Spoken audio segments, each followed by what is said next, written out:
Hi everyone, this is Unit 7 Journal. This week during clinical, I encountered a 10-year-old female patient who presented with selective mutism and severe anxiety. As experience that was both new and profoundly moving for me. Her school referred her after teachers noticed her inability to speak in class, despite being communicative and talkative at home. In the clinic, she remained silent, avoiding eye contact, and clutching a stuffed animal tightly. This interaction challenged me to think creatively and sensitively about ways to engage the children who are unable or unwilling to speak. It also sparked a more profound interest in pediatric anxiety disorders and how early interventions can alter the trajectory of a child's emotional development.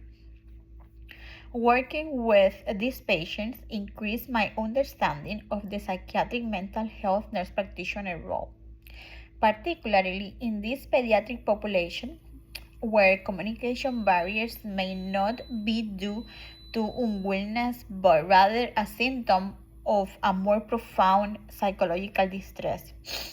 I observed how my preceptor used gentle nonverbal techniques like drawing, play, and storytelling to build rapport. This approach helped the child begin to express emotions without using words, reminding me that therapeutic communication extends far beyond verbal interactions. The patient-provider relationship in this context require a blend of practice, creativity, and an understanding of developmental stages. It was clear to me that a successful nurse practitioner must be able to adapt their approach based on age, emotional state, and a unique presentation of each child. Reflecting on my strengths, I found that my calm presence, warmth, and gentle tone help create a safe space for the child. Even if she remained silent, I felt natural using child-centered techniques such as engaging with her through a drawing activity and acknowledging her comfort objects without pressure to talk. However, I also recognize a limitation in my initial expectation that I will quickly gain verbal communication or visible progress. This taught me that pediatric mental health work often requires a different pace, where success might look more like trust built over time rather than immediate verbal breakthroughs. The encounter reminded me that practice is not just a virtue but a clinical necessity in child psychiatry. My therapeutic use of self-calm through in the way I attune to the child nonverbal cues, her body language, eye movement, and even how tightly she held her toy.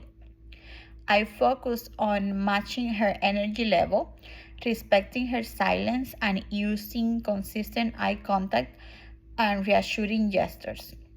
Even without verbal interaction, I could feel a shift in the room as she became slightly more comfortable with my presence. I learned that in psychiatric care, especially with children, using emotional attunes present can be just as therapeutic as any intervention. This experience emphasized the importance of mindfulness, empathy, and respecting a child's unique way of communicating.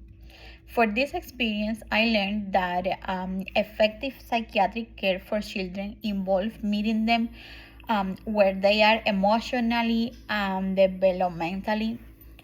I will carry forward the lesson that silence can be mindful and that presence alone can can begin the healing process. In the future practice, I plan to expand my skills in play, therapy, and trauma-informed care for children, as well as continue building patience and flexibility in my clinical style.